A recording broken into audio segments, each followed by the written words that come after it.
Бәріңе сәлем. Бүгін қазақ тілі ютуберлерінің ішіндегі ең көп подписчигі бар канал Пазл арнасының табысын есептейтін боламыз. Олар айына қанша табады және қалай табады. Ал сен лайктың көзін көгерте бер, мен бастаймын. Пазлдың табысын есептемес бұрын сендерге бір нәрсені түсіндіре кетейін. Ютуберлер ақшаны видеоның просмотрынан алмайды. Олар монетизация деген нәрседен табыс табады. Монетизация деген YouTube сенің видеоңа реклама қосады. Сол рекламаның көргені үшін саған ақша береді. Міне, менің басты арнам Қазақ комикс арнасының аналитикасына кірдік. Осы жерде екі зат тұр. Бірінші $0.14, екінші $0.59 деп тұр. $0.14 дегеніміз әрбір көрсетілген 1000 реклама үшін ютубтың ютуберге беретін ақшасы. Ал $0.05 деген ол ютубтың 1000 просмотр үшін өзінің алатын ақшасы. Бұл көрсеткіштер сені қанша жастағы адамдардың көретініне, қай елден көретініне байланысты өзгеруі мүмкін. Мысалға, Америка, Европа жақтарда мына екінші сан $3, $5, $6 дейін үлкен болуы мүмкін. Мен пазлды қандай адамдар қай елден көретінін білмеймін. Сол себепті осы өз арнамның көрсеткіштеріне қарап, оның табысын есептейтін боламын. Демек, мен олардың нақты табысын анықтамаймын деген сөз. Тек шамамен қанша табатынын анықтайтын боламыз. Ал оны анықтау үшін бізге пазлдың қаралым санын анықтау керек. Ол үшін осы Social Blade деген сайтқа келіп, пазл арнасының ссылкасын қоямыз. Бұл сайттан біз олардың күніне қанша адам жазылатыны, қанша просмотр жинайтыны, тіпті табысын көре аламыз. Бірақ бұл сайтқа табысын көрсеткенде сенуге болмайды. Себебі жаңа ғана айта кеткендей, бұл жерде америкалық табыс көзімен көрсетеді. Мына жерде көріп тұрмыз, last 30 day деп. Осы жерде олар айына 8 миллион просмотр жинайды деп көрсетіп тұр. Осы 8 миллион просмотрдың арқасында жаңағы сандар арқылы есептеп көретін боламыз.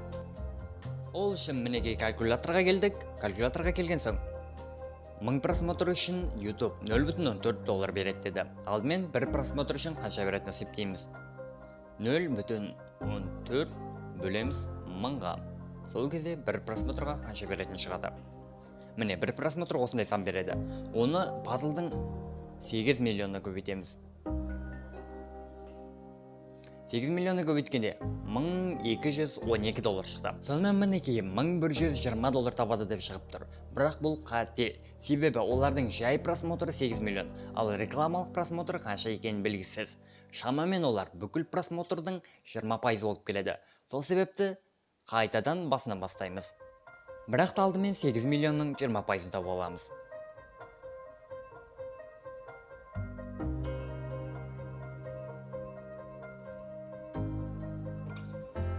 Ол дегеніміз 1.600.000 екен.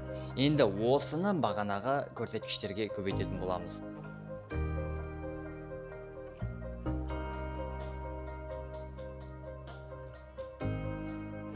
Сонымен олар айына $222 табады екен.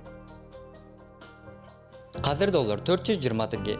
224-ті 420-ға көбейткенде 96.000 бір бәле шығады. Демек пазл айына 100.000 теңге табады. Бұл тек монетизациядан табатын олардың ақшасы. Жеке реклама үшін тағы табыс табуға болады. Бірақ қазіргі күнге дейін мен пазлдан реклама көрмеппін.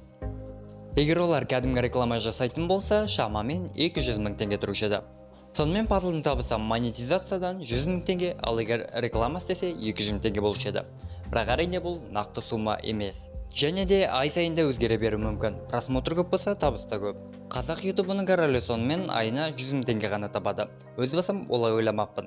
Қазақ тілді ютуберлердің ішінде ең бірінші болып миллионға жеткен канал 100.000 теңге ғана табады екен. Келесі тағы қандай арнаның табысын есептейміз, комментарияға жазыңдар, және де арнаға тіркеліп лайк басуды ұмытпаңдар.